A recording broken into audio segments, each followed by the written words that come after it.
welcome to fake সিৰিজ number 6 আপুনি জানেনে মৌমাখি মহ এনেকুৱা ধৰণৰ জীৱবিলাকে সময় স্লো মোশনত অনুভৱ কৰে যাৰ কাৰণে আপোনাৰ হাতৰ পৰা বেছি ভাগেই মৰাৰ পৰা বাচি যায় আপোনাৰ ৰাতিপুৱা শুই উঠিব কষ্ট হয়নে যদি হয় এইটোক ডাইসেনিয়া বুলি কয় এইটো এটা এনেকুৱা ষ্টেজত থাকে যাৰ বাবে আপোনাৰ বিছনাখন এৰি দিব মন নাযায় আৰু ইণ্ডোনেছিয়াত এটা ভলকেনো মানে এটা জ্বালামুখী আছে য'ৰ পৰা ব্লু কালাৰৰ লাভা ওলায় হয় এনেকুৱা এটো কাৰণে হয় যে তাতে সালফাৰ গ্যাস প্ৰচুৰ পৰিমাণে আছে হেতু কাৰণে সেই অগ্নেয়গিৰি উদ্গিৰণৰ পৰা বেগুনীয়া ৰঙৰ লাভা ওলায় কেন্সাৰ ৰোগীৰ চিকিৎসাৰ সময়ত কিয় চুলি খুৰাই দিয়া হয় এনেকুৱা ইন্টাৰেষ্টিং আৰু নলেজেবল ফেক্টৰ বিষয়ে জানিবলৈ এইটো ভিডিও বিনা স্কিপ নকৰাকৈ আপুনি সম্পূৰ্ণ শেষলৈ চাওক আৰু লগতে আপোনাৰ হেডফোনডাল কাণত লগাই লওক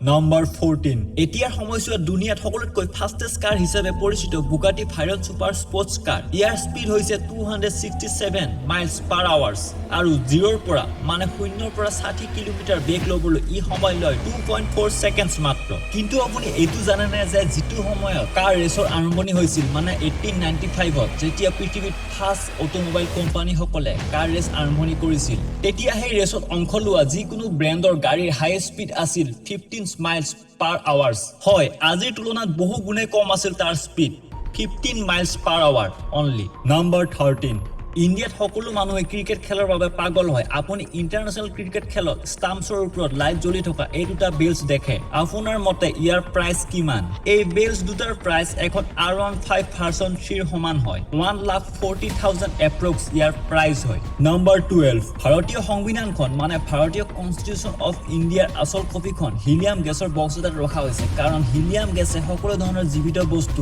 মাৰি পেলায় যাতে কোনো ধৰণৰ জীৱিত বস্তু এই সংবিধানখন কোনো ধৰণৰ ক্ষতি কৰিব নোৱাৰে নম্বৰ 11 আপুনি জানেনে যে ভাৰতীয় মেপৰ তলৰ অংশখিনি ক'ত শেষ হয় য'ৰ পৰা আৰু মাটি দেখিবলৈ নাই অকল পানী আৰু তাৰ পৰা আগলৈ যাবলৈ হলে আপুনি জাহাজ ব্যৱহাৰ কৰিব লাগিব সেই পইণ্টৰ নাম হৈছে ধনুষ্কোটি তামিলনাডু ৰাজ্যত অৱস্থিত ইয়াক এণ্ড পইণ্ট অফ ইণ্ডিয়া বুলিও জানে নম্বৰ 10 WWE এই নামটো আপোনালোকে সকলোৱে শুনিছে ওয়াৰ্ল্ডৰ মোষ্ট পপুলাৰ গেমছৰ ভিতৰত এটা প্ৰচলিত গেম হৈছে WWE ইয়াৰ লগত জড়িত এটা আচৰিত ফেক্ট হ'ল ডোনাল্ড ট্ৰাম্প এতিয়া আমেৰিকাৰ প্ৰেসিডেন্ট হোৱাৰ লগতে WWEৰ হল অফ ফেমৰো এজন মেম্বাৰ হয় নম্বৰ 9 গুগল মেপ আমি লোকেশন সাৰ্চ কৰাৰ বাবে সকলোৱে ব্যৱহাৰ কৰোঁ নহয় জানো কিন্তু গুগল মেপৰ লগত জড়িত এটা এনেকুৱা ইন্টাৰেষ্টিং ফেক্টৰ বিষয়ে আজি মই আপোনালোকক কম যিটো শুনি আপুনি আচৰিত হৈ যাব হয় গুগল মেপত এটা এনেকুৱা দ্বীপ 100 বছৰ পৰ্যন্ত শো কৰি আছিল মানে দেখুৱাই আছিল যিটো দ্বীপ পৃথিৱীত কেতিয়াও এক্সিস্টেন্ট নকৰে মানে পৃথিৱীত কেতিয়াও সেই দ্বীপটো নাছিলে সেই দ্বীপটোৰ নাম হৈছে স্যান্ডি আইল্যান্ড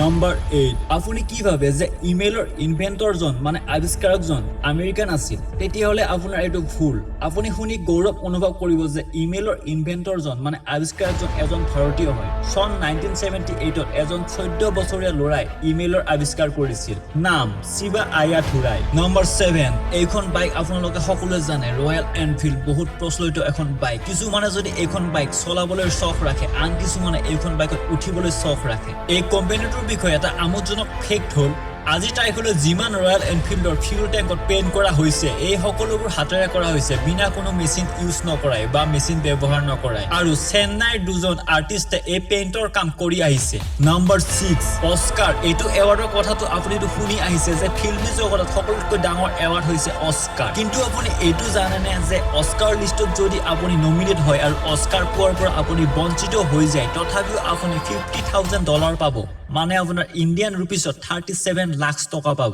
নম্বৰ 5 পৃথিৱীত এনেকুৱা কিছুমান উচ্চ মনৰ বা দয়ালু মানুহ আছে যিসকলে মৃত্যুৰ আগত সকলোবোৰ নিজৰ অংগ দান দি থৈ যায় আৰু আনফালে কিছুমান এনেকুৱা মানুহ আছে যিসকলে এই ভাইটেল মানে এই গুৰুত্বপূৰ্ণ অংগবিলাকৰ ব্যৱসায় চলাই কৰোড়ত টকা ঘটি আছে কিন্তু আপুনি কেতিয়াবা ভাবিছেনে যদি আপোনাৰ দেহৰ সকলোবোৰ গুৰুত্বপূৰ্ণ অংগ বেচা হয় তেনেহলে তাৰ বিনিময়ত আপুনি কিমান টকা পাব নাজানে ন শুনক তেনেহলে মই কৈ আছো লিভাৰ কিডনি হাৰ্ট আৰু চকু এইকেইটা মানুহৰ মৃত্যুৰ পিছতো কিছু সময়লৈ মানুহৰ দেহত সক্ৰিয় হৈ থাকে যিবোৰ বেলেগৰ দেহত দান কৰি বা বেলেগৰ দেহত ট্ৰান্সপ্লান্ট কৰি মানুহৰ জীৱন বচাব পৰা যায় ইমানেই নহয় মানুহৰ শৰীৰত এনেকুৱা কিছুমান ৰসায়ন পদাৰ্থ আছে বা কেমিকেল আছে যিবোৰ আন মানুহৰ শৰীৰত দিও মানুহৰ প্ৰাণ ৰক্ষা কৰিব পৰা যায় এটা ৰিপৰ্ট অনুসৰি মানুহৰ অৰ্গেনছ আৰু এই ৰসায়ন পদাৰ্থবোৰ মিলাই 1.1 মিলিয়ন US ডলাৰ হ'ব মানে ভাৰতীয় মূল্যত 8 কোটি টকা দাম হ'ব এই ফেক্টৰ উদ্দেশ্য হৈছে আপোনাৰ আগত এই তথ্যবোৰ অৱগত কৰোৱাৰ নম্বৰ 4 প্ৰিয় মিত্ৰসকল এতিয়াৰ সময়ত আমি মোবাইলৰ লগত বেছি আৰু মানুহৰ লগত কম সময় কটাও নহয় জানো আৰু হয়ও মোবাইলটো আমাৰ কাৰণে এতিয়া বহুতো প্ৰয়োজনীয় এটা যন্ত্ৰ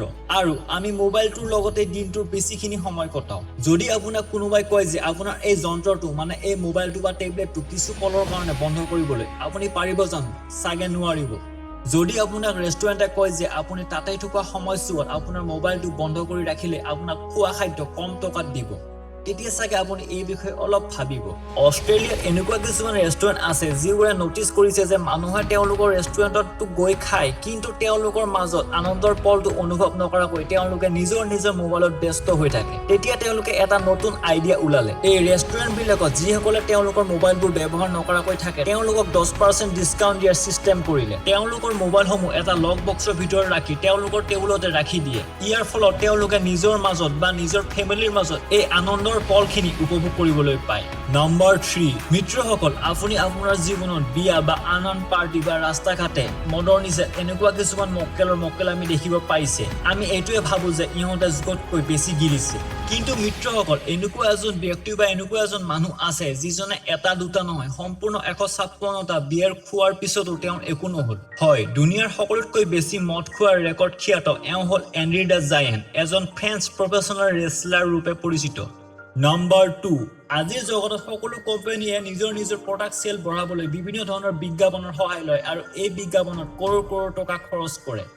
আৰু এই এডছ বা এই প্ৰমোশনৰ পৰা বহুতো লাভালাভ হোৱা দেখা যায় কিন্তু আপুনি জানি আচৰিত হ'ব যে দুনিয়াত কিছুমান এনেকুৱা কাৰ ম্যানুফ্যাকচাৰিং কোম্পানীজ আছে যিবোৰে কেতিয়াও বিজ্ঞাপন কৰিয়ে পোৱা নাই তথাপিও তেওঁলোকৰ প্ৰতি বছৰে হাজাৰ গাড়ী বিক্ৰী হয় যিবিলাক সাধাৰণ মানুহে ক্ৰয় কৰিব নোৱাৰে এটা এনেকুৱা কোম্পানীৰ নাম হৈছে ল্যাম্বৰগিনি এওঁলোকে বিজ্ঞাপনত বিশ্বাস নাৰাখে এই কোম্পানীটোৱে বিনা বিজ্ঞাপনৰে বছৰি হাজাৰ গাড়ী সেল কৰে হয় এই কোম্পানীটোৱে এইটোৱে মানে যে তেওঁলোকৰ তাত যিটো লেভেলৰ কাস্টমাৰ যায় এই কাস্টমাৰ সকলে না টিভি চাই না নিউজ পেপাৰ পঢ়ে তেনেকুৱা অৱস্থা তেওঁলোকে বিজ্ঞাপনৰ নামত অযথা কিয় পইচা খৰচ কৰে আনফালে টেসলা দ্বিতীয়টো প্ৰচলিত কোম্পানী হয় যিয়ে বিজ্ঞাপনত পইচা খৰচ নকৰে কিন্তু তেওঁলোকৰ কাৰণ বেলেগ হয় টেসলাৰ ফাউণ্ডাৰ এলন মাস্কে কয় যে আমি যিখিনি পইচা প্ৰডাক্ট আৰু উন্নত কৰাৰ বাবে ব্যৱহাৰ কৰিব পাৰো সেইখিনি পইচা আমি বিজ্ঞাপনত কিয় উৰাও প্ৰডাক্ট ভাল হলে আমাৰ প্ৰডাক্ট নিজেই সেল হ'ব মিত্ৰসকল এতিয়া আপোনালোকে চাওক যে সাধাৰণ মানুহতকৈ এওঁলোকৰ চিন্তাধাৰা কিমান উচ্চ